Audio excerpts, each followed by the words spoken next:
예, 오늘 우리가 에베소서 1장 15절부터 23절의 말씀을 나눠보겠습니다. 지난 시간에 1절부터 14절까지의 말씀을 나눴는데 구원에 대한 이야기를 아주 자세하게 기록했습니다. 어떻게 구원을 받느냐? 예수 그리스도의 이름으로 말미암아 예수 그리스도 안에서 어떻게 구원받느냐? 하늘의 신령한 복을 줌으로 인하여 하나님이 하늘의 신령한 복을 우리에게 주셔서 그 신령한 복을 받으면 어떻게 되느냐? 우리를 흠이 없게 된다는 거예요. 그래서 하늘의 그 복, 왜 하늘로부터 내려와서 복이 임해야 우리가 흠이 없게 되고 흠이 없다는 것은 죄가 없다는 얘기가 되는데 왜 그렇게 되느냐? 이 땅에서는 인간이 범죄할 수밖에 없는 그런 구약 시대에 인간이 저지른 실수들이 있거든요. 그래서 이제 이 땅에서는 인간의 죄를 해결할 수 있는 방법이 없다. 그래서 하늘에서 내려오는 신령한 그 복, 영의 세계에서 하나님이 새로운 돌파구로 열어서 부어주시는 그 복을 인간이 받지 않으면은 이 세상에서는 사람들이 이 세상에 되게 많이 나오잖아요. 지금 낳고 또 낳고. 근데 사실 어떻게 보면 굉장히 불쌍한 거예요. 이 땅에 태어나자마자 그들이 가지고 있는 운명들이 있는데 그 운명은 뭐냐? 그 하늘로 도달할 수가 없는 운명이죠. 그래서 태어나서 자라면서 그걸 바꿔야 돼요. 그 운명들을 바꿔가야 이제 되는 것인데 그것이 이제 어떻게 보면은 의무이고 숙제이고 안 하면 안 되는 절대적인 것이 되어버렸어요. 필요한 게 이 땅에서는 그 저주를 끊을 수 있는 방법이 없기 때문에 하늘의 신령한 복을 받아야 된다. 그래서 흠이 없게 하셔서 하나님의 아들들이 되게 하셨다. 우리에게. 그게 이제 에베소서에서 되게 중요한 건데 그러면 하나님의 아들들이 되면 뭐가 달라지느냐? 하나님 나라의 기업을 우리가 받게 된다는 거죠. 기업. 우리가 하나님의 아들이니까 상속을 받는다. 이게 기업을 받는 거거든요. 에베소서에서 이 기업은 상속으로 바꿔서 해석해도 된다 그랬어요. 우리가 하나님의 자녀이기 때문에 하나님으로부터 내려오는 그 상속을 받을 수 있는 자격이 있는 거예요. 만약에 아들들이 아니라면 자녀가 아니라면 하나님 나라의 상속을 생각할 수도 없겠죠. 자식이 아니니까. 그럼 이걸 꼭 죽어서 받는 어떤 그 신령한 복 그거로만 생각하는 거예요. 근데 그렇지가 않아요. 우리가 살아가는 지금 이 시대에도 여전히 상속이라는 개념은 우리 생활에서 하나님이 축복으로 주실 수 있는 것입니다. 지금도 우리가 하나님의 아들이잖아요. 여기서도 자녀잖아요. 그래서 어느 정도 그가 자라고 성장한 시점이 되면은 하나님께서 그걸 인정해 주시고 이 땅의 방법으로 얻는 그런 복 말고 정말 하나님밖에 하실 수 없는 그런 하나님만의 그런 방법이 우리의 삶에 방문하게 돼요. 할렐루야. 그게 상속이에요. 그 아들에게. 어떤 자에게 주냐? 이긴 자에게 줘요. 올해도 이제 이기는 자에게는 새벽별을 준다. 그래서 이 에베소서에서 계속 말하는 게 준다예요. 준다. 하늘의 신령한 복을 준다. 하나님의 아들들이 되게 하셨다. 그것도 뭐예요? 하나님의 아들들이 되는 권세를 너에게 준다. 그리고 하나님께서 예비하신 기업의 풍성함, 그 상속, 그걸 너에게 준다. 다 준다는 거예요. 이렇게 공짜 같은 게 어디 있습니까? 우리한테 이렇게 공짜 다 주는 거예요. 그냥 우리가 이렇게 예배를 드리고 있으면은 이게 예배를 드리면서 뭐 예를 들어 뭐 헌금을 하고 막 그러면 나가는 것 같잖아요. 시간을 드리니까 시간도 뺏기는 것 같고 여러 가지 그런 초신자 때는 그런 생각을 많이 하잖아요. 어떤 분은 막 예배가 끝나고 막 울었어. 옛날에 어떤 성도님이 우리 옛날에 다니던 교회에서. 그래서 저분이 왜 우나 이제 전도하신 분이 물어봤어. 아니 오늘 교회 처음 왔는데 왜 예배 끝나고 그렇게 웁니까? 그랬더니 오늘 헌금 1,000원 낸 거 너무 아까워서 주일날 나와서 헌금 1,000원 아까워서 이해가 되죠. 그분한테는 아우 뭐야 이거 갑자기 뭐 또 헌금하라는 이게 뭐지 이래가지고 그래서 11조까지도 아낌없이 드릴 수 있는 믿음이 될 때까지 사람이 얼마나 그게 믿음으로 성장해야 됩니까? 왜냐면은 하나님께서 우리에게 주시는 거를 보지 못하고 내가 하나님께 이걸 드렸다고 생각하니까 너무 아까운 거지. 여러분 그분 아들을 주셨잖아요 우리에게. 그래서 다른 거 안 주셨다 해도 우리가 할 말이 없어요 사실은. 근데 그 아들을 주신 게 우리에게 뭔가 굉장히 조금 준 것 같아서 우리 맨날 달라고 그러잖아요.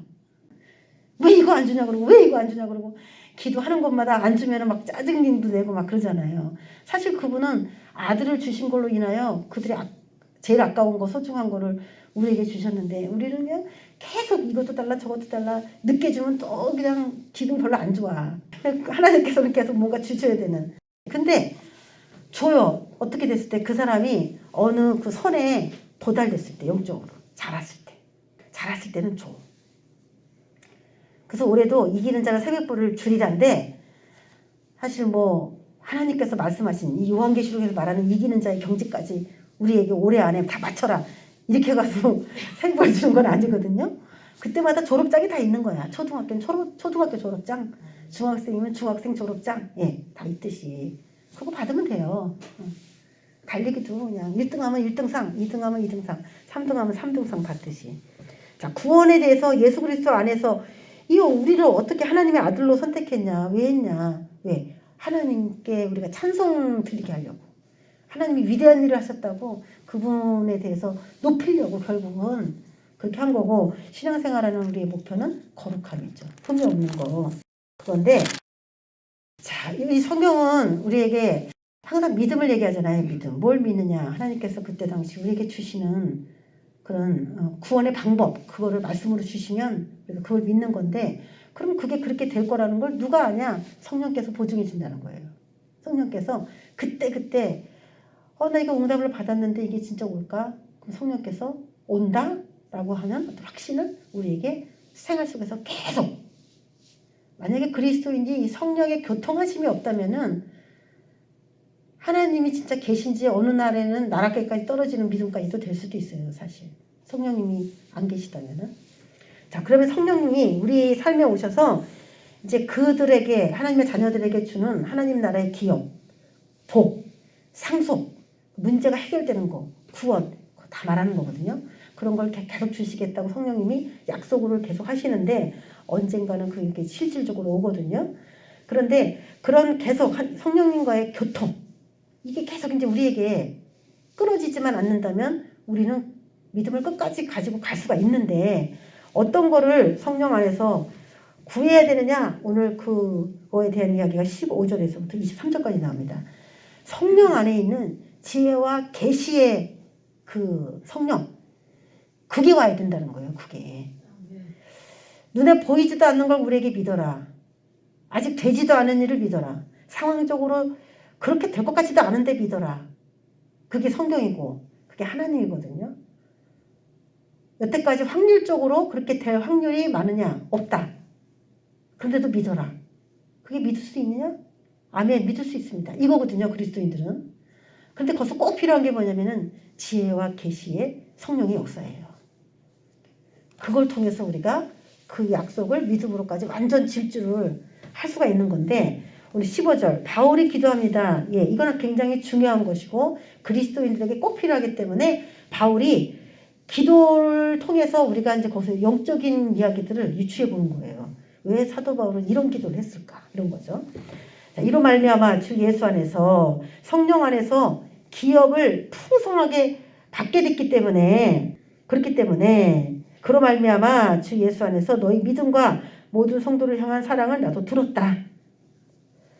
에베소 교회의 특징은 믿음이 있는 교회, 또 사랑이 있는 교회, 그런 교회에 대한 이미지가 있어요. 그걸 들었다. 내가 기도할 때 내용은 기억하며 너희로 말미암아 감사기를 그치지 아니한다. 우리 주 예수 그리스도의 하나님 영광의 아버지께서 지혜와 계시의 영을 너희에게 주사 하나님을 알게 하시기를 내가 기도한다. 이렇게 되는 거거든요. 이게 굉장히 참 놀라운 얘기가 있어요. 항상 사도 바울이 빼놓지 않고 하는 말이 뭐냐면 예수님은 하나님의 아들이다예요. 이게 이제 복음의 핵심이거든요. 그 당시는 이걸 받아들이기가 그렇게 어려웠어요. 우리는 그게 너무 쉽잖아요, 지금. 근데 그 당시는 유대인들이 예수님은 하나님의 아들이라고 인정하는 거, 거기에 너무 난관에 부딪히니까 모든 서신에 매우 강력하게 다 그리스도의 위치를 아주 정확하게 기록을 할 수밖에 없습니다. 그래서 오늘 17절에도 우리 주 예수 그리스도의 하나님, 그렇게 표현한 거예요. 그냥 하나님, 너희가 아는 그 하나님 이렇게 써도 되는데 주 예수 그리스도의 하나님. 또 뭐라고 얘기했어요? 영광의 아버지, 예수 그리스도의 아버지, 뭐 이런 느낌으로 같이 우리의 아버지이기도 하지만 그 예수 그리스도의 아버지이신 그분께서 지혜와 계시의 영을 너희에게 주사 하나님을 알게 하시길 원한다. 예. 지혜와 계시의 영을 왜 우리가 받아야 되는가, 그걸 한번 나눠보겠어요. 제가 지금 그림 올려놨잖아요. 이 그림하고 지혜와 계시의 영하고 무슨 상관이 있어요? 이게 이런 그림들을 보면은 여러분이 영적인 어떤 그런 구절들이 떠올라야 되거든요. 이 그림하고 지금 지혜와 계시의 영이 상관이 있습니까? 이거는 이제 산꼭대기 뭐 백록당 같이 약간 그런 물이잖아요. 산 위에 움푹 패인 곳에 받아진 그런 물들을 지금 담아놓은 건데 성경에서도 산 이야기가 굉장히 많이 나오잖아요. 예수님께서 걸어가셨던 갈보리산. 우리에게 말할 때는 머리라고 그랬어요. 머리. 인체로 말하면 나라로 말하면은 이 국가를 말해요. 이 산이 국가. 그렇지만 사람에게 말할 때는 이 산은 머리예요. 머리. 그래서 해골의 곳에서 돌아가시잖아요. 해골의 곳. 해골의 곳은 어디? 여기잖아요. 여기. 저 이스라엘만 생각하는 게 아니에요. 우리가 갖고 있는 이 여기에서 예수님이 십자가에 박아주신 거예요. 왜? 우리의 지식과 우리의 사고가 문제가 있어서 그거 고쳐야 되기 때문에 저주가 그것 때문에 왔기 때문에 너의 생각의 결과로서 사망이 들어오기 때문에 어디를 고쳐야 된다? 여기를 고쳐야 된다. 그래서 예수님은 어떻게 오시냐? 말씀으로 오신 거다. 세상의 말 듣지 마라. 예수 그리스도 그분의 말씀이 너희의 해고를 고칠 거다. 뱀의 머리는 어디 있냐? 여기 있다. 뱀이 우리 머릿속에 있어요. 그게 뱀의 머리야. 말씀이 아닌 거, 진리가 아닌 거, 참이 아닌 모든 지식은 누구의 것이냐? 뱀의 거예요. 뱀의 머리에서 나온 거예요. 그걸 우리가 이미 받아들였어요.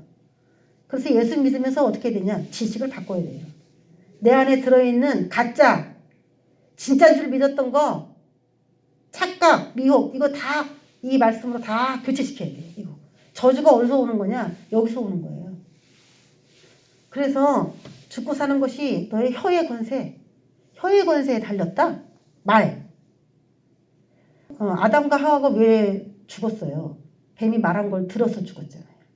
뱀이 말한 걸 받아들여가지고. 말을 들었을 뿐인데 맞는 것 같아서 그냥 했을 뿐인데 이게 인류의 그 죄악과 들어오게 된 원인이 되었단 말이에요. 들었다는 게 그렇게 중요한 거예요. 아무거나 듣지 말고 아무거나 보지 말고 우리 머리에다가는 진리로 무장하는 그런 말들을 넣어야 되는데 이 산꼭대기에 있는 이 물은 우리의 영의 그릇을 말하는 거예요. 영의 그릇. 우리 안에도 이렇게 되어 있어요. 성령이 충만하지 않으면은 그냥 악한 영이 버글버글하면은 이 물이 시꺼먼 물이 그 사람의 영 안에 이렇게 담겨져 있는 모습이에요. 사람을 집이라고도 표현하고 성경은 사람을 그릇이라고도 표현합니다. 뭔가 담겨져 있습니다. 그래서 귀신이 사람에게 들어오잖아요. 그렇죠? 그리고 나갔다. 근데 비고 소재되었다. 집으로 표현되잖아요. 비었다. 비었다. 비니까 다시 들어오더라는 거지. 그러니까 인간은 절대로 이 그릇이고 집이기 때문에 비워둘 수 없는 존재예요. 그래서 오늘 그냥 내 안에 있는 거 다 빼주세요.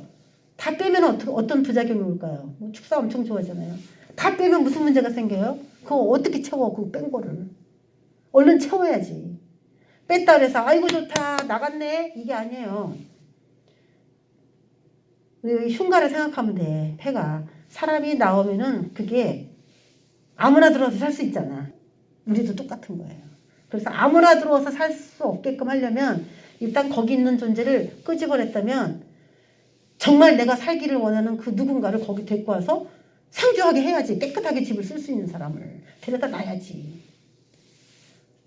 영적으로 채우지도 못해. 나는 지금 하루에 뭐 한 시간도 기도 못해. 뭐 성경도 읽지도 못해. 영적인 생활을 아무것도 하지도 못해. 근데 빼주기만 하세요. 빼주기만 하세요. 그러니까 도리어 그 사람들에게 마이너스가 되는 겁니다. 그래서 이게 인간의 영이에요. 이게 인간의 영을 구약 성경에서는 우물이라고 표현한 겁니다. 우물. 그게 영이에요. 그래서 우물가에서 예수님하고 여자들이 이렇게 만나는 이야기가 야곱하고 라헬이 만나는 이야기로 묘사가 되어 있고 리브가 뭐 만나고 하는 것도 그 요한복음의 4장에서도 그 우물가에서 만나는 게 다 우리 영에 예수님이 찾아오셔서 우리의 영과 만나주시는 이야기를 기록하고 싶은 거예요. 그게 영적 만남이에요. 그래서 꿈을 꾸면 우물꿈을 굉장히 많이 꾸는 거예요. 우리가. 근데 우물 안에 깨끗하다 그러면 그 사람이 영이 깨끗하다 이렇게 되는데 그 우물 안에가 막 더럽다 막 그러면은 우리의 영에 악한 것들이 이렇게 있는 모습을 실질적으로 그냥 보여주신 거죠. 사실 많은 사람들의 영 안에 이렇게 맑은 물로 채워진 사람이 얼마나 있겠어요? 별로 없다고 봐야 돼. 이런 물 자체가 없어. 그리스도인들도 이게 의에 줄이고 목이 마르니 그거 있잖아요. 의에 줄이고 목이 마르니 자신이 신앙생활 하긴 하는데 딱 목말라. 왜? 이 물이 부족한 거예요. 그래서 누가 은혜를 끼치면 막 그 벌컥벌컥 물을 먹듯이 막 받아들여. 그래서 채워야 돼. 그럴 때 그 은혜를 마음껏 채우면 그 사람의 영이 또 평안해지죠. 자, 이게 이제 영의 모습인데 이제 성령을 받아서 하나님 나라의 상속자가 되었다면은 성령님이 너희들을 이제 이 진리 가운데로 인도해서 하나님이 주시는 복을 다 받게 할 거다. 그래서 너희들이 저주를 끊고 흠이 없는 존재로 그래서 하나님의 아들들이라는 타이틀을 탁탁탁 매겨서 하나님 나라의 예수 그리스도와 동일한 그런 심판권의 심판자의 권한을 주신다. 이렇게 얘기하고 있는 건데 이 성령님이 우리에게 주시는 가장 큰 은혜 중에 하나가 지혜와 계시의 그런 성령님이에요. 자, 지혜와 계시가 뭔가 한번 보겠습니다. 지혜, 이건 뭐냐면 하나님의 뜻을 깨닫는 거예요. 이게 지혜예요. 지식은 하나님께서 나한테 뭘 보여주셔서 내가 한 가지를 알게 된 거야. 그게 지식이에요. 기도하다가 뭐가 보여. 뭐가 보이네. 그게 지식이에요. 꿈을 꿨는데 이런 꿈을 꿨어. 아, 이런 꿈을 꿨네. 그게 지식이에요. 근데 무슨 뜻인지는 몰라. 그러면 지식은 됐는데 지혜가 없는 거예요. 그래서 이 지혜는 깨닫는 거예요. 특별히 하나님의 뜻을 깨닫고 이해하는 거. 왜 나에게 이렇게 하실 수밖에 없었는지. 꿈을 꿨는데 그게 그 뜻이었구나. 이거. 그게 지혜예요. 그러니까 우리가 아는 것도 중요한데 그 아는 거를 올바로 해석하는 거. 그게 그리스도인들에게 굉장히 중요합니다. 그래서 성령께서 우리에게 지혜의 성령으로 오시면은 누가 꿈 얘기를 들으면 이렇게 잘 풀어줘. 특별히 성경을 많이 알아야 또 잘 풀어줘요. 하나님의 뜻을 이해하는 것. 그게 지혜. 자, 계시는 하나님의 비밀을 알게 되는 걸 말해요. 하나님의 비밀을 알게 되는 게. 그 계시. 그 지혜와 계시의 성령을 너희에게 주사. 그렇기 때문에 그 성령이 임해야 된다는 겁니다. 이걸 사도 바울이 기도해주고 있는 거예요. 지혜와 계시 영이 그렇게 중요하다는 거죠. 여러분 어느 순간에는 우리가 영적으로 이렇게 자라면서 이 말씀이 너무 은혜가 돼서 이 말씀을 붙들고 엄청 기도하는 때가 있어요. 근데 제가 보니까 사람들이 이렇게 상담을 할 때 보니까 시기적으로 그때만 딱 되면 사람들이 이 말씀 붙잡고 기도한다는 얘기를 누구나 다 하더라고. 그럼 반드시 성령 안으로 들어가는 그 시점에서 반드시 이 기도를 성령께서 다 시킨다는 얘기예요. 지혜와 계시의 성령이 임하도록. 그걸 사모하게 돼요. 그럼 어떻게 되느냐? 첫 번째, 지혜와 계시의 영을 너희에게 주사 하나님을 알게 하시고 하나님을 알게 됩니다. 우리 하나님을 알고 있다고 생각하죠. 저도 하나님을 알고 있다고 생각했어요. 근데 내가 하나님을 만나니까 내가 하나님을 너무 몰랐어요. 난 하나님이 정말 교회 봉사하고 열심히 일하는 걸 원한다고 생각했어요. 그래서 정말 교회 열심히 일했어요. 근데 아니에요. 하나님은 내가 너에게 무슨 말 하는지 듣기를 원해요. 듣는 자가 되기를 원해요. 거기서 제가 10년 동안의 신앙생활이 이게 하나님의 뜻이 아니구나. 율법적인 신앙생활을 했어요. 뭔가 공로, 뭔가 몸으로 해드리려고 하는 거. 그것도 중요하지만 그 다음에 하나님께서 만나주시면서 하는 게 말씀을 내가 알기를 원하는 거예요. 하나님이 뭘 말하고 계신지, 하나님이 어떻게 하기를 원하는지, 그분의 말씀에 귀를 기울이기를 원하셨어요. 그래서 마르다가 되기보다는 마리아가 되는 길을 원한 거죠. 그래서 내가 이제는 그렇게 가야 된다. 하나님이 뭘 말씀하시는지를 제가 이제 읽기 시작했는데 읽다 보니까 깨달은 게 어머나 하나님의 말씀하고 내 삶하고 너무나 다른 거야. 너무 달라. 너무 다른 그런 말씀들 내가 보면서 내가 죄인이라는 걸 깨닫게 되고 내가 하나님을 기쁘게 한다고 신앙생활한 게 읽어보니까 위반하고 있는 게 되게 많아. 되게. 부모의 뜻을 자식이 철이 안 들어서 잘 모르듯이 그렇게 내가 하나님을 섬겼더라고요. 그러면 성경을 보게 하는 그 능력도 어디서 오냐? 그것도 성령님이 주셔야죠. 지혜와 계시의 성령님이 오셔야 성경도 읽어지고 깨달아지고 그런 거예요. 우리는 그걸 할 수 없어요. 자, 지혜와 계시의 성령이 하나님을 알게 하고 또 우리 마음의 눈이 밝아지게 해요. 그래서 하나님에게도 좋고 성령님이 인간에게 임하시면은 하나님도 사람들이 하나님을 많이 알게 되니까 하나님께 진정으로 찬송하게 되니까 하나님 입장에서도 좋으시고 또 우리 인간에게도 마음의 눈이 밝아짐으로 인해서 우리에게도 유익을 주는 그리고 성령님이 두 가지 다 영역에서 이롭게 하시는데 마음의 눈을 밝히사 그랬어요. 과연 마음에도 눈이 있을까? 육체는 분명히 눈이 있어요. 근데 마음에도 과연 눈이 있을까? 그럼 마음에 코가 있을까요? 없을까요? 코. 마음에 코. 마음에 코가 있어요? 없어요? 있다. 그럼 마음에 귀. 있죠. 마음에 이. 다 있어요. 지금 우리를 이렇게 만드신 건 우리의 영혼도 이렇게 되어 있다는 것을 우리가 못 보니까 볼 수 있게 해주신 거예요. 그래서 성령이 들을 귀 있는 자들은 들어라. 성령의 말씀을. 들을 귀 있는 자들은 들어라. 그거는 이 귀를 말하는 게 아니에요. 마음에 귀가 있는 사람은 들어라. 여러분 이제 귀신의 역사 같은 게 이제 임하면은 냄새가 납니다. 냄새. 그 귀신의 냄새가 있어요. 그런 사역을 해볼 하시는 분들은 알 수가 있어. 귀신을 이렇게 빼다 보면은 축사를 하다 보면은 냄새가 나요. 그 사람에게서 나오면서 귀신이 나오면서 냄새가 납니다. 무슨 냄새가 날까요? 귀신. 야, 이 더러운 귀신아 그러잖아요. 그럼 무슨 냄새가 날 것 같아요? 악취가 나지. 100% 악취야. 그걸 어떻게 느껴요, 인간이? 마음의 코로 느끼는 거예요. 그걸. 하나님이 그 몇백 명이나 되는 사람이 쥐야 하고서 막 기도할 때 성령님이 막 거니시잖아요. 그러면 향기가 납니다. 향기가 나요. 무슨 향이 날까? 백합꽃 같은 싸한 향기가 나요. 박하 향기, 냄새 같은 냄새가 나요. 백합꽃 같으면서 박하향 같이 환한 그런 냄새가 납니다. 향기. 그게 바람에 이렇게 훅 이렇게 훅 부는 것처럼 그렇게 나요. 그거는 영적인 활동인데 그게 우리의 감각에 이렇게 느껴지는 거예요.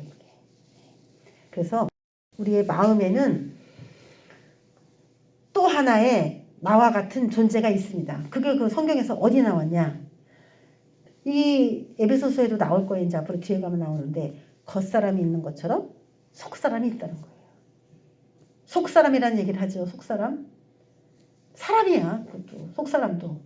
영혼은 안 보이는데 영혼도 사람처럼 생긴 거예요. 사람처럼. 그래서 속사람, 겉사람 이렇게 표현하고 있는 거예요. 실제로 사람이 죽으면 이 육체는 무덤에 들어가지만 그 영체는 뭐 심판받는 사람은 심판의 그런 장소로 가겠고 하늘나라에 올라가는 그런 사람도 있겠는데 그거는 육체가 가는 거 아니거든요. 그건 영의 몸으로 가는 거예요. 고린도전서 15장에도 육의 몸이 있은즉 영의 몸이 있느니라 이렇게 얘기를 했어요. 있어요 반드시. 근데 어떻게 보이냐면은 죽은 사람이 있는 곳에 사람들이 이제 죽었다가 갔다 왔다 뭐 이런 사람 있잖아요. 거기에 갔더니 누구도 있고 누구도 있고 누구도 있고 누구도 있더라 뭐 이런 얘기 하잖아요. 내가 누굴 봤다 이런 얘기 하잖아요. 그건 분명히 육체는 아닌데 어떻게 누구를 만났고 어떻게 그런 말을 할 수가 있습니까? 그 사람의 영체인데 그렇게 생겼다는 거지. 그래서 그거 보고 왔다라고 얘기를 하는 거예요. 그러니까 마음에 눈이 있듯이 코도 있고 귀도 있고 있는 거죠. 마음이라고 하는 그 속사람 가운데 그 눈이 밝아졌다. 성령, 지혜와 계시의 성령이 임하면 그 마음의 눈이 밝아진다. 그럼 성령을 안 받은 사람은 마음에 눈도 있고 코도 있고 귀도 있고 다 있지만 그것들이 어떻게 돼요? 다 무뎌져 있다는 거예요. 성령이 임하면 그 모든 것들이 다 활동하기 시작해요. 이제 활동하기 시작해. 그래서 불신자들은 영이 죽은 사람이에요. 그래서 죽은 자가 되는 거예요. 죽은 자라고 부르는 거예요. 그런데 성령께서 들어온 사람은 산 사람이 되는 거예요. 영이 살리는 영에 의해서 살아났기 때문에 그 사람은 산 사람이라고 하는 겁니다.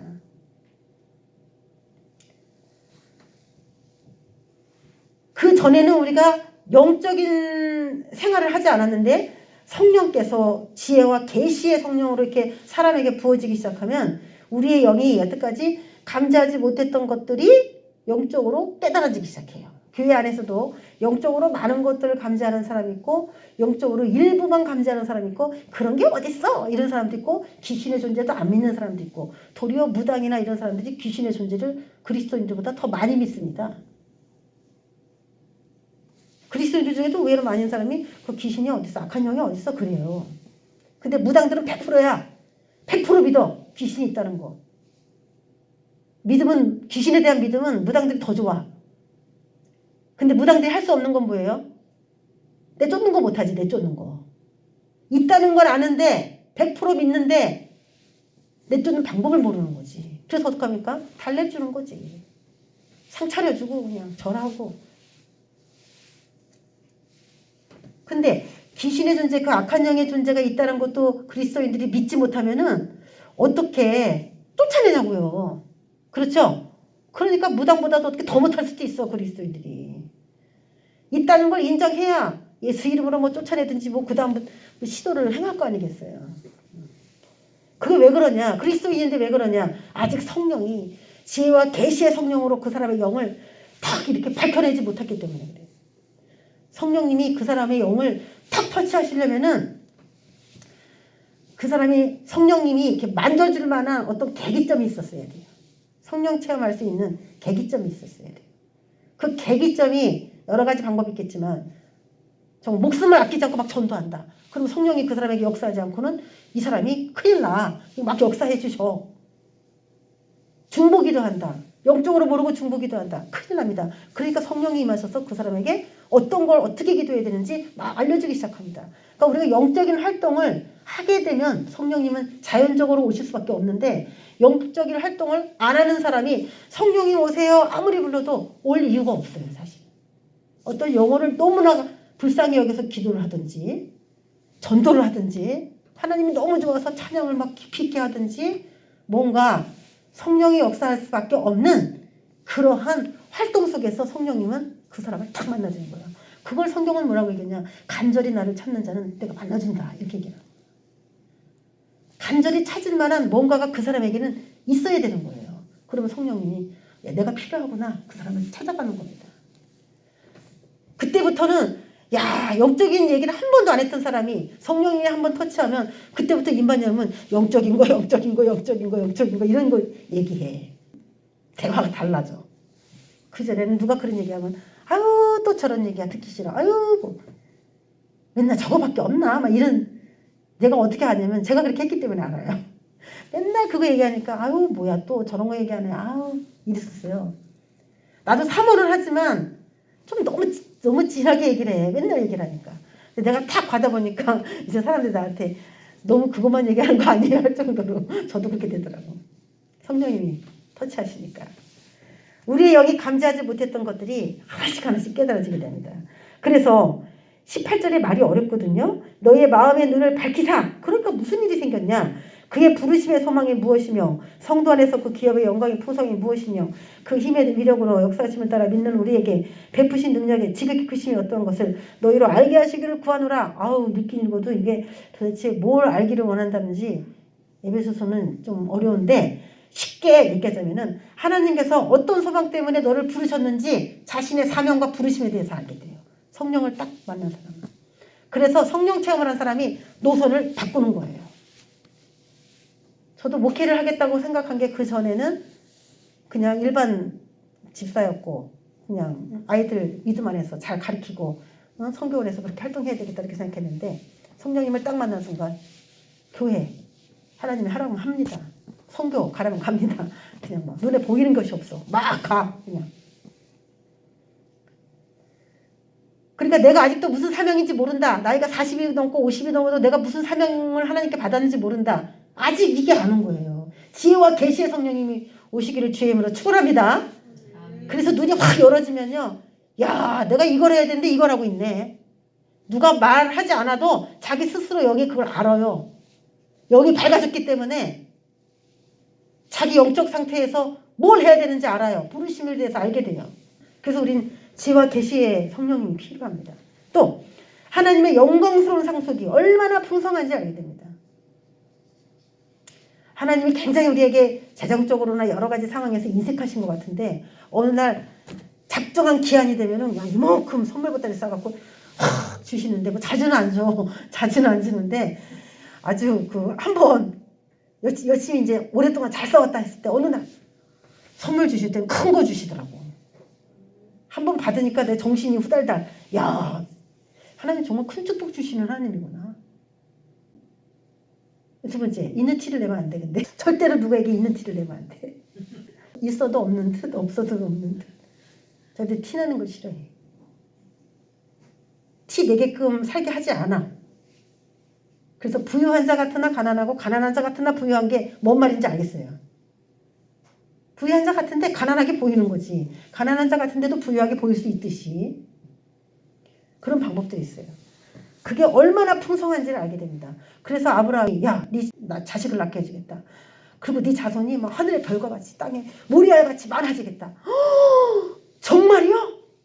이게 뭐예요? 영광스러운 나에게 주시는 하늘나라에서밖에 줄 수 없는 그 축복이 얼마나 풍성한지 아직 오진 않았는데 약속으로 약속만 일단 약속해. 어음 쓴 거예요. 날짜. 그 날짜가 돼야지 이제 그게 내게 되는 거야. 근데 그전에는 내가 하나님께서 무슨 축복을 얼마나 주시려고 하는지 뭐 전혀 모르잖아요. 일체예요, 우리가.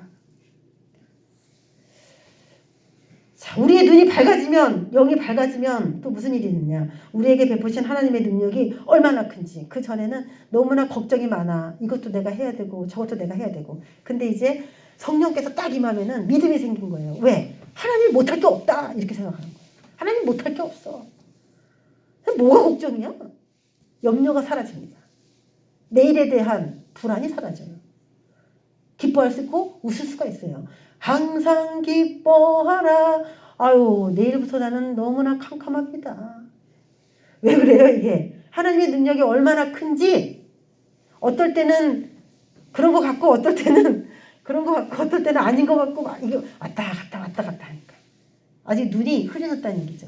사람이 영이 항상 밝으면 좋은데, 그게 그렇지 못한 거예요. 그래서 눈을 밝게 하기 위해서 지혜와 계시의 성령님이 저희와 여러분에게 임하셔야 돼요. 이게 부족하다 지금 내가. 그러면 다시 구해야 됩니다. 지혜와 계시의 성령이 임하셔서 내 마음의 눈이 그냥 확 밝아질 수 있도록. 그래서 하나님의 그 원대한 계획과 나를 위해서 준비하신 원대한 선물, 하나님이 얼마나 능력자인지 그게 그냥 내 가슴속에 다 품어질 수 있고 느낄 수 있게. 자, 그렇다면은 이 눈에 대한 얘기를 좀 해야 돼요. 왜 인간은 눈이 그렇게 밝아지면 좋은 건데 왜 눈이 그렇게 어두워져가지고 성령님이 들어와야만 이게 눈이 밝아지고 그렇게 되게끔 되었나 우리가. 자, 인류의 죄의 기원을 보겠습니다. 그러니까 창세기 3장 5절에 가면 이제 눈 얘기가 나와요. 선악을 알게 하는 나무의 열매를 딱 뱀이 유혹해서 먹게 되는데 너희가 그것을 먹는 날에는 너희 눈이 밝아질 거다. 그래서 하나님같이 된다. 그래서 선악을 알게 될 줄 하나님이 알고 먹지 말라고 한 거다. 그랬더니 아이고 하나님이 진짜 괘씸하시네. 뱀이 말한 게 뭐냐면 너희 눈이 밝아질 것이다 이렇게 있어요. 그래서 먹었잖아요. 그럼 인간의 눈이 밝아졌어요? 안 밝아졌어요? 그러면 밝아졌을까? 안 밝아졌을까? 우리가 지금 성령이 와야 눈이 밝아진다고 한 걸 보면은 뱀의 말을 듣고 그걸 아무리 선악을 알게 하는 열매를 먹어도 눈이 안 밝아져야 된다는 생각이 들잖아요. 그런데 어떤 변화가 생겼냐? 자기가 벗은 것을 보게 됐다라는 거야. 그전에는 몰랐는데 눈이 밝아졌어요? 안 밝아졌어요? 밝아졌지. 그러면 성령님이 오셔도 눈이 밝아지고 사탄의 영이 와도 눈이 밝아진다. 그런 공식이 지금 성립하는 거잖아요. 그렇죠? 원칙적으로 하나씩 이제 따지고 들어가야 돼. 그럼 왜 사탄의 영이 임했는데도 눈이 밝아지고 성령이 임해도 눈이 밝아졌냐? 눈이 하나가 아니라는 거예요. 눈은 몇 개다? 두 개다. 할렐루야. 눈이 두 개니까 사탄이 밝게 하는 눈이 따로 있고 성령이 밝게 하는 눈이 따로 있고 사탄은 육의 눈이 밝도록 만드니까 자기가 벌거벗은 걸 보는 거고 이게 영적으로 자기가 벌거벗은 걸 봤다면은 그 사람들은 그때부터 하나님께 매진해서 갈 겁니다. 안 그러겠어요? 야, 내가 영적으로 벌거벗은 자네. 어우, 수치스러워. 하나님, 저 이렇게 수치스럽게 못 살겠어요. 저 하나님께 더 가까이 갈 거예요. 그럼 막 하나님을 더 찾고 가야지. 근데 자기가 무화과 잎을 따서 이렇게 가리잖아요. 자기가 어떻게 자기 방법으로 수치를 가리려는 그 생각이 들어온 거야, 인간에게. 이거는 아주 육적인 눈이 열려졌기 때문에 그래요. 그래서 이 눈이 밝아졌다, 이것도 맞는 얘기고, 성령께서 임하시면 눈이 밝아진 것도 맞는 것이지만, 성령님은 하나님의 입장에서 선악을 진실을 알게 되는 그 눈을 밝히는 거고, 자, 여기 선악을 알게 할 줄 하나님이 아신다, 이 얘기가 되어 있잖아요. 그러면 뱀이 주는 이런 과일을 먹고도 눈이 밝아지고 선악도 알게 되고, 어떻게 보면은 창세기 읽으면서 야, 이거는 좋은 것 같이 느껴진다, 이런 생각이 들 수도 있어요. 여러분, 히브리서 5장 13절 14절에 보면은 장성한 자는 선악을 분별하는 자니라, 이렇게 나와요. 어린아이는 젖만 먹는 자고 장성한 자는 단단한 것도 먹는데 선악을 분별하는 자니라 그래요. 그러면 이 뱀이 말하는 선악을 안다는 거하고 히브리서 5장 14절에 단단한 음식을 먹는다는 장성한 자니 선악을 분별하는 자다, 이렇게 말하는 그거하고는 또 똑같은 것처럼 보여. 그렇죠? 근데 그렇지 않다는 거예요. 자, 뱀이 밝혀진 거는 육의 눈을 밝혔기 때문에 기준이 뭐냐? 눈에 보기에 맞으면 선, 눈에 보기에 아닌 것 같으면 악이 돼버려. 기준이. 육의 눈이 기준이 되어가지고. 그래갖고 누굴 만나도 아이고, 별 볼 일 없네. 그냥 점수가 나왔어. 40점.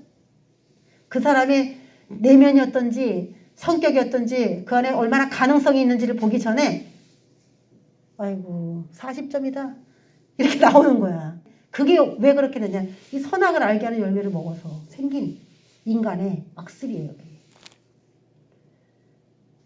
성령에 의해서 내면의 눈이 밝아진 자는 선과 악을 분별하게 되면서 하나님의 입장에서의 선, 옳은 거, 하나님의 입장에서의 악, 그 기준을 그 영은 굉장히 중요시 여깁니다. 그래서 하나님이 안 좋다면 그건 안 하는 거야. 하나님이 좋다 그러면 그건 하는 거야. 기준이 하나님이에요. 생명나무의 특징은 그거예요. 기준이 하나님이고 하나님의 입장에서 선악이 정확하게 분별되어지는 그 영을 가진 사람. 그렇지만 이건 뱀의 입장에서기 때문에 자기가 눈에 보기에 옳으면 선, 눈에 보기에 악하면 악이에요. 그래서 예수님이 그런 인간을 피해서 다니시려고 마구간에서도 태어나신 거고, 광야에서 부드러운 옷도 안 입고 그냥 거칠은 옷을 입고 다니신 거고, 눈으로 판단하는 이런 선악과를 먹고 눈이 밝아져서 선악을 그런 식으로 판단하는 사람을 째껴내기 위해서. 예, 뱀이 개입하니까 눈 얘기가 딱 나오잖아요. 또 6절에 보면은 여자가 그 나무를 본즉 그랬어요. 그러니까 여자가 범죄한 것도 사실은 그걸 따먹었는데 눈으로 보고 그걸 따먹었어요. 그러니까 뱀이 가까이만 왔는데도 이미 여자가 눈이 범죄하기 시작해요. 뱀은 눈을 노린다. 뱀은 어디를 노려요? 눈. 그래서 요즘에 이제 스마트폰 많이 나왔잖아요. 뭐 하루 종일 보게 되잖아요, 사람들이. 그렇죠? 여기 좋은 것도 있고 나쁜 것도 있거든요. 건전하게 나한테 필요한 정보를 얻으면 이건 좋은 거예요. 그렇지만 여기서 막 쏟아져 나오는 엄청난 악한 것들을 보게 된다면 인간은 그냥 파멸로 떨어지는 거예요. 뱀은 눈을 노립니다. 왜? 눈은 선악을 알게 하고 사탄의 입장에서 판단하게 만드는 그런 능력이 있기 때문에. 그리고 인간은 눈으로 범죄합니다. 그러면 이 눈의 정체를 알아야 돼. 이 눈인가? 우리가 이제 육체에 있는 눈은 이거예요. 영에도 눈이 있다 그랬잖아요. 그럼 과연 뭘 말하는가? 자, 마음의 눈이라고 하죠. 마음의 눈. 그거를 다른 말로 우리는 영이라고 합니다. 그래서 지금 육체에 있는 요 눈으로 우리가 육체를 보면은 다 보이듯이 우리 속사람이라고 하는 속사람의 눈 역할을 하는 거는 영이에요. 영. 그 사람의 영. 자, 요한계시록 5장 6절에 보면은 어린 양에게 7뿔과 7눈이 있다. 그런데 그 7눈은 하나님의 7영이다 그랬어요. 그래서 7눈은 7영이다 그랬기 때문에 눈은 곧 뭐다? 영이다. 눈은 영이다. 그래서 영이 초록초록 맑은 사람이 있고 영이 찌꺼물이 쭉쭉 다 맥이 풀린 사람이 있는 거야. 영이. 그걸 눈이라고 합니다. 마태복음 6장 22절에도 눈은 몸의 등불이니 그러므로 내 눈이 성하면 온몸이 밝을 것이요. 요건 좀 이해가 돼요. 눈은 몸의 등불이다. 아, 눈은 요거구나. 몸의 등불이다. 밝혀주는 역할을 하는구나. 그러므로 네 눈이 성하면 온몸이 밝을 것이야. 아, 온몸을 보고 묻었네. 아, 갈아입어야 되겠다. 이렇게 생각을 한다는 거죠. 여기까지는 꼭 육의 눈을 말하는 것처럼 보여요. 그런데 23절에 보면은 눈이 나쁘면 온몸이 어두울 것이니 어둡다? 더러울 것이니 이렇게 쓰면 좀 말이 맞는데 어두울 것이니 그러니까 좀 뭔가 이상해. 그러므로 내게 있는 빛이 어두면 갑자기 빛이 나와. 눈 얘기를 하다가 갑자기 빛으로 내용이 바뀌었어요. 그러면 이 눈 얘기하는 게 아닌가? 이런 생각이 들잖아요. 그러므로 내게 있는 빛이 어두우면 그 어둠이 얼마나 더하겠느냐. 그래서 마태복음 읽다 보면은 야 이게 무슨 말일까라고 고민을 아마 한 번씩은 다 해보셨을 거예요. 저도 이제 그거 고민을 많이 했는데 이게 이제 요한계시록 5장 6절에서 시원하게 해결이 되는 겁니다. 자, 영으로 바꿔서 읽어보면 영은 몸의 등불이다. 몸을 밝혀준다. 영은 문제가 있는지 없는지. 내 영이 성하면 온몸이 밝다.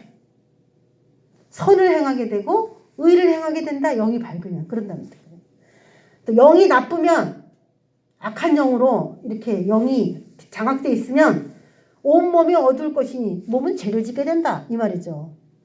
그러므로 내게 있는 빛이 영적 상태가 안 좋으면 어두우면 죄를 좋아하는 영적 상태면 그 어둠이 그 죄가 얼마나 더하겠느냐. 죄가 더 가중된다. 이런 말이에요. 이거는 눈을 얘기하면서 영을 얘기하고 싶은 이야기예요. 이거는. 그 눈은 영이라고 보면 됩니다. 자, 요한복음에서도 비슷한 내용이 나와요. 요한복음 9장 6절 7절에 보면은 실로암 못에 가서 예수님이 진흙으로 이렇게 쓱쓱 문지러주면서 실로암 못에 가서 씻어라 하고서 눈을 고쳐주는 이야기가 나와요. 그래서 지혜와 계시의 정신이 우리에게 임해서 뭔가 마음의 눈이 밝아져야 되고 나에 대해서 깨닫지 못했던 거 이런 걸 다 알아야 되는 것처럼 우리는 성령님 안에서 이것이 다 눈이 다 밝아져서 새로운 인생을 봐야 되는데 그때 필요한 게 누구냐? 예수님이에요. 이 일을 행하신 분이 예수님입니다. 그래서 성령님은 예수를 안 믿는 사람에게는 올 수가 없는 겁니다. 예수님을 믿는 사람에게 성령님이 역사하실 수 있는 거죠. 실로암 못, 이것을 성령으로 표현해야 돼요. 실로암 못에 가서 씻어라 그랬어요. 눈을 씻어라. 그러면 성령에 가서 씻어라 이거죠. 요한복음 9장 6절에 땅에 침을 뱉어 진흙을 이겨 그의 눈에 바르시고 인간이 하나님을 이제 제대로 믿기 시작하려면 눈을 치유받아야 됩니다. 눈. 실로암 못에 가서 씻으라. 실로암은 번역하면 보내심을 받았다는 뜻이라. 보내심을 받았다. 하나님이 인간에게 필요하니까 줬다는 거야. 그 성령님이 오시면 인간에게 어떻게 달라져요? 지혜가, 계시가 충만해지죠. 이에 가서 씻고 밝은 눈으로 왔더라. 성령을 접촉한 사람은 어떻게 됐다? 밝아졌다. 눈이 밝아졌다. 그들이 묻되 그러면 내 눈이 어떻게 떠졌느냐? 여러분 궁금하죠? 내 눈이 어떻게 떠졌느냐? 우리가 궁금하니까 여기서도 이제 대답을 찾아요. 대답하되 예수라는 그 사람이 진흙을 이겨 내 눈에 발라줬다. 예수님을 안 믿는 사람이 성령님과 접촉할 수가 없다는 얘기잖아요. 그러니까 예수님의 비유를 잘 맞춰야 돼요. 그래서 뭐라고 얘기하냐면 하나님 이 사람의 눈이 어두워서 진흙으로 눈을 씻어주셨던 그 예수님 저에게도 좀 그렇게 해주세요. 제 눈도 좀 씻어주세요. 예수님이 모든 캄캄한 영을 가진 사람들을 고치셨다 그랬는데 저도 좀 만나주세요. 제 눈 좀 씻어주세요. 이렇게 기도할 수 있어요. 이 말씀 붙들고. 지혜와 계시의 정신이 여러분에게 임해야 됩니다. 임해야 돼요. 예수라는 그 사람이, 예, 다 대답은 누구다? 예수라는 그분이 해주셔야 된다. 진흙을 이겨 내 눈에 바르고 나더러 실로암 가서 씻으라 하기에 가서 씻었더니 어이구 눈이 밝아졌어요. 하나님의 기업의 영광의 풍성함이 그의 능력이 얼마나 큰지 이게 다 이제 깨달아졌어요. 나는 이렇게 안 살 거야. 이제 이렇게 살 거야. 저 같은 경우에 이제 지구의 미래의 끝에 무슨 일이 일어나는지, 그리고 하나님의 보좌에 어떤 사람들이 12제자처럼 앉게 되는지 그런 비전을 주시니까 아 그래, 이 세상에서 아무리 잘 먹고 잘 살아도 이 세상에서 그런 일을 생각할 수가 없다. 여기저기로 쭉 가다 보면 우리가 하나님 나라에서는 인정받는 자가 될 수 있다. 목표가 그렇게 생기더라고. 사람 비유 맞추고 뭐 쫓아다녀봤자 뭐 남겠습니까? 하나님, 그냥 하나님만 쫓아다니면 된다, 이 생각에 사람들이 다 필요 없더라고. 하나님께 막 미친 듯이 빠져들어가게 되면 그 힘이 나와요. 예수께서 이르시되 너희가 맹인이 되었더라면 죄가 없으려니와. 갑자기 눈을 씻었다, 실로암 못에 갔다, 이런 얘기가 나오더니 갑자기 무슨 얘기가 나옵니까? 죄. 이게 지금 아까 마태복음 6장하고 지금 구성이 비슷해요. 죄가 갑자기 나와. 맹인이 되었더라면 너희가 나는 맹인입니다 라고 인정했다면 너희 죄를 나에게로 나왔을 것이고 나는 너를 죄를 사해 줬을 것인데, 너희가 맹인이라고 스스로 인정했다면 나는 못 봐요, 예수님 저도 좀 어떻게 열어주세요 했으면은 예수님이 너희도 고쳐서 죄가 없게끔 해줬을 텐데 이들은 안 그랬다는 거지. 이들은 종교 지도자들이. 너 왜 눈을 떴느냐? 네 눈을 뜨게 한 자가 누구냐? 예수라니까. 진짜야? 다시 한번 말해봐. 예수라니까. 너 나면서부터 못 본 거 맞아? 맞다니까. 이상하네. 예수가 그렇게 할 수 있는 그런 옷차림이 아닌데 말이지. 그런 출신이 아닌데, 목수의 아들인데 말이지. 그게 안 믿어졌다는 거예요. 자꾸 눈으로 보니까 저 목수의 아들이 무슨 메시아야. 아유 얼굴도 좀 흉측하네. 무슨 메시아가 저렇게 생겼어. 그러니까 그게 안 받아들여지는 거예요. 본다고 하니 너희 죄가 그대로니라. 자칭 너희들이 눈 뜨고 보는 사람이라고 생각하고 있으니 너희는 내게로 지금 안 오는 거고 내가 너희들 고칠 수 없으니까 너희 죄는 그냥 있는 거야. 그 얘기를 하는 거죠. 자, 눈 얘기를 시작했다가 어디로 갔어요? 요한복음이 죄 얘기로 갔죠. 눈하고 죄하고 무슨 상관이 있겠어요? 눈이 영이니까 죄 얘기를 할 수가 있는 것이죠. 자, 그 다음에 보겠습니다. 19절에 보면은 우리가 알아야 될 게 하나님의 능력이 얼마나 크신 분인지 그걸 알아야 되는데, 20절에 그의 능력이 그리스도 안에서 역사하사. 자, 하나님의 능력은 어디에서 역사한다? 그리스도 안에서 역사합니다. 자, 하나님의 능력은 어디서 역사한다? 예수 그리스도 안에서 역사합니다. 하나님과 예수님과 성령님은 긴밀하게 이렇게 연결되어 계시기 때문에 예수 밖에서 어떤 큰 능력을 받을 수도 없는 거고, 예. 그래서 이 사도 바울은 예수 그리스도 안에서 이거를 그냥 끝까지 계속 강조하고 있어요. 그의 능력이 그리스도 안에서 역사하사 죽은 자들 가운데서 다시 살리시고 하늘에서 자기의 오른편에 앉혔다. 이게 이제 예수님이 하신 그대로의 역사예요. 모든 통치와 권세 능력과 주권, 이 세상뿐 아니라 오는 세상에 일컫는 모든 이름이 뛰어나게 되셨다. 그리고 모든 만물이 그 예수님의 발에 복종하게 됐다. 이거거든요. 이게 하나님의 엄청난 능력이야. 인간을 하나님 보좌 우편까지 앉히셔가지고 만물을 그 밑에 발밑에다가 복종시킬 수 있는 그거에 또 눈을 뜬 거예요. 이제. 그럼 이것도 우리한테도 그대로 적용이 돼요. 자, 우리도 역사를 일으키려면 어디 안에서? 예수 그리스도 안에서 역사를 기대해야 됩니다. 말씀을 붙잡고 하는 이유도 말씀도 예수 그리스도이기 때문에 그래요. 이 말씀이 내 삶에 이루어질지어다 이렇게 선포해야 되는 이유가 예수 그리스도 안에는 반드시 역사가 일어나기 때문에. 그리고 두 번째, 예수님이 다시 살아난 것처럼 우리도 어떻게 된다? 그렇게 되면 살아납니다. 그리스도 안에서 역사하시는 그 하나님이 우리를 살립니다. 살려서 끝내냐? 너 건져줬으니까 땡, 이게 아니라 다시 살리시고 어디 앉혀요? 영광의 자리, 명예 회복의 자리, 거기다 앉히는 거예요. 보좌에 다 앉혀요. 내 힘으로 앉을 수 없는 그 자리에 앉는 거예요. 그거를 예수님은 만물의 머리다, 교회의 머리다. 머리니까 앉는 자리에 앉으실 수 있는 거다, 이렇게 얘기해요. 머리만 앉을 수 있는 그 자리가 있어요. 우리가 신앙생활 하면 다 경험할 일이에요. 이게 다. 주의 뜻대로 갔는데도 이렇게 죽을 일이 생기고 그 가운데 하나님이 그들 다시 살리고 다시 명예 회복 다시 시키셔서 그걸 사람들에게 전하게 하시는 거. 그게 이제 우리가 해야 될 일이에요. 내가 경험해보지도 않은 거 다른 사람에게 예수님은 죽은 자를 살리시는 분입니다. 다 가소롭습니다. 내가 죽었다가 살아본 적이 없는데 예수님이 죽었다가 우리 살리실 수 있는 거 믿으세요? 믿으세요? 아무리 외쳐도요. 능력이 거기 안 나와요. 내가 진짜 죽었다가 살아봐야 야 진짜 예수님은 죽은 사람도 살린다. 그게 저절로 나오는 거예요. 저절로. 내가 체험을 했는데 안 나오겠어요? 그게? 죽을 뻔했는데 안 죽어. 다시 살려. 그런 경험이 그 사람을 리더로 만들어 놓는 겁니다. 리더가 될 자격이 있어. 그래야. 죽었다가 살아난 경험이 있어야 그 사람이 리더 될 자격이 있는 겁니다. 영광의 자리에 앉을 자격이 있는 거예요. 그래서 어떻게 됩니까? 그리스도 안에 속한 모든 만물이 그 발 아래에서 있게 되는 것입니다. 만물을 충만하게 하십니다. 만물을 충만하게. 자, 요 얘기를 자, 머리가 누구냐에 따라 만물의 운명이 좌우된다. 자, 머리가 딱 만들어지니까 그 머리 밑에 있는 존재가 다 만물이 충만해졌잖아요. 머리가 만들어지기 전까지는 만물이 그렇게 하지 못했어. 근데 만물이 충만해진 이유는 머리가 제대로 제자리에 딱 들어왔고 거기 앞에 복종할 수 있는 모든 시스템이 이제 딱 갖춰졌기 때문에 이제 그 머리 대신 그분 안에서만 만물이 충만해질 수가 있는 거예요. 그래서 머리가 누구냐에 따라 만약에 사탄이 그 가정에 그 사람의 머리라면 만물이 그 발 안에 있기 때문에 이거는 악으로 충만, 저주로 충만, 그렇게 수고로 충만이 되는 거죠.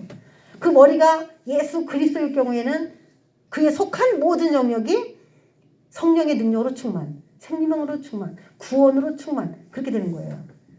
그 말이 맞는지 로마서 8장 19절에 보면은 피조물이 고대하는 바는 피조물을 만물이라고 봅시다. 피조물이 고대하는 바는 하나님의 아들들이 나타나는 것이다. 머리가 나타나는 것이다. 이 세상을 누가 다스릴 그 주권자가 나타나는 거를 만물이 엄청 고대한다. 그 만물을 다른 말로 피조물이라고 한 거죠. 그 바라는 것은 피조물도 썩어짐에 종노릇하에서 해방되어 하나님의 자녀들의 영광의 자유에 이르는 것이니라. 모든 피조물들을 썩어짐에서 해방시키는 때가 언제냐? 머리가 제대로 제 위치에 딱 들어가 박히는 그때라는 거예요. 저와 여러분이 여러분의 가정에서 정말 예수 그리스도화 되셔서 여러분의 가정의 주권자가 되고 머리가 돼서 가정을 말씀으로 지배하고 통치하는 그런 때가 온다면 모든 여러분 밑에 속한 만물들이 그 안에서 다 충만함을 얻어요. 할렐루야. 그래서 하나님은 각 가정마다 예수 그리스도의 역할을 할 수 있는 작은 예수들을 하나하나 다 세우기를 원하시는 거예요. 그래서 그 사람들이 말씀으로 지배하고 통치할 때에 그래야만 이게 오니까 피곤하고 쪄들고 한 모든 만물도 다 해방이 되니까. 그런데 왜 예수를 못 믿게 하냐고. 한 사람이 열심히 믿으려고 하면 팍팍 밀어줘야지. 온 가족이. 그게 온 가족의 살 길인데 내가 못해도요. 한 사람이 제대로 된 머리가 돼서 모든 만물이 그 안에서 평안함을 누리게끔 한 사람을 점점 밀어줘. 할렐루야. 정하세요. 네가 해라 하고. 누가 할까요? 그거. 누가 해요? 왜 한 사람만 내가 안 돼? 다른 사람은 뭐하고. 네가 하세요. 하나님은 이 머리가 제대로 쓸 때까지 그 집이 콩가루 집안이 됩니다. 아주. 빠져줘요. 빠져줘. 머리 하나가 제대로 쓸 때까지. 그래서 훈련을 말씀 안에서 받아야 돼요. 훈련을 말씀 안에서. 그러면 다 뽀개진 것 같고 다 죽은 것 같고 다 무너진 것 같고 멸망한 것 같아도 다 모여. 하나님이 해야 되는 게. 이게 그거예요. 피조물이 맨 마지막 예수님 재림할 때 어떻게 되는지 아세요? 피조물이 다 불에 타고요. 남는 게 없습니다. 예수님 재림할 때. 3분의 1 재앙이 계속 오잖아. 땅, 바다, 해달, 물스템, 강물에 계속 3분의 1 공격이 오고 나중에 대접이 쏟아지면 다 그냥 완전히 멸절되잖아요. 바다, 땅, 해달별, 물샘, 강물 다 그렇게 초토화되는데 예수님이 머리가 되셔서 따다당 하고 왔어. 그러면 그렇게 황폐한 곳에서 딱 앉아갖고 이제부터 내가 이 땅을 다스리겠다 그러시나요? 아니죠. 어떻게 해요? 싹 새로운 하늘과 새로운 땅이 분명히 된다라는 거야. 그전에는 분명히 완전히 초토화돼가지고 끝났는데 신기하게 시간이 딱 지나고 나니까 예수님이 딱 오셔가지고 그때 나온 말이 새하늘과 새 땅이라는 말이 나오는 거예요. 그게 불가능하지 않습니까, 여러분? 이미 다 끝났는데, 다 불탔는데 갑자기 예수님이 등장했다 그래서 어떻게 새하늘과 새 땅이 됩니까? 이게 뭡니까? 지구도 죽었다가 다시 부활하게 된다. 지구도. 그럼 지구도 그렇게 되면 여러분도 그렇게 돼야 되겠어요? 안 되겠어요? 되는 거지. 예. 그러니까 다 불타고 다 없어진 거에 연연할 필요가 전혀 없다. 하나님이 머리를 만들기 위해서 그런 과정을 거쳐가게 하셨다면은 머리만 딱 세워지면은 잃어버린 거 완전 다 복구. 다 복구된다. 그게 십자가입니다, 여러분. 십자가의 복음이에요. 그러니까 누가 세워지기를 기다리지 말고 급한 사람이 먼저 뛰는 거지 뭐. 급한 사람이 내가 그거 해야 되겠다. 하나님 저를 쓰세요. 열심히 성경을 읽고 기도해가지고 딱 예수님처럼 자신을 빚어가는 거예요. 그러면 그냥 다 깨지고 흩어졌다고 할지라도 다 손을 대고 타버렸다 할지라도 새롭게 다 이렇게 채워지는 하나님 은혜가 반드시 저와 여러분의 삶에 임할 줄 믿습니다. 예수님은 구원자입니다. 우리가 예수님의 삶을 부활의 삶을 누리지 못하는 이유는 예수화 되지 못했기 때문에 그래요. 우리 에베소서의 말씀을 통해서 우리에게 주신 그 영광, 그 기업, 그 상속에 대한 지분 그 얼마나 큰지 아직 못 느끼셨다면은 기도하다가 하나님 지혜와 계시의 그 성령을 저에게 부어주셔서 내가 알지도 못하고 보지도 못하고 예비되어 있는 그런 축복들을 한 번도 생각 안 했던 거 그거에 대해서 좀 도전을 할 수 있는 그런 마음을 주세요. 이 땅의 것만 바라고 그렇게 사는 인생이 아니라 하나님이 예비하신 것을 볼 수 있는 그런 눈이 열리기를 바랍니다. 라고 기도하시는 저와 여러분이 되시기를 주의 이름으로 축원합니다. 기도하겠습니다. 하나님 아버지 눈이 다쳐서 보지 못하고 눈이 있는데도 내가 마치 볼 수 있는 사람인 것처럼 자칭 자신이 보는 것처럼 우리는 기도해야 됩니다. 하나님 저는 맹인입니다. 오늘도 오셔서 눈을 밝혀주시옵소서. 지혜와 계시의 성령님 오시옵소서. 그래서 내가 잘못 알고 있는 걸 교정해 주시옵소서 라고 기도해야 됩니다. 눈이 어두워진 거 회개합니다. 다시 밝혀주소서.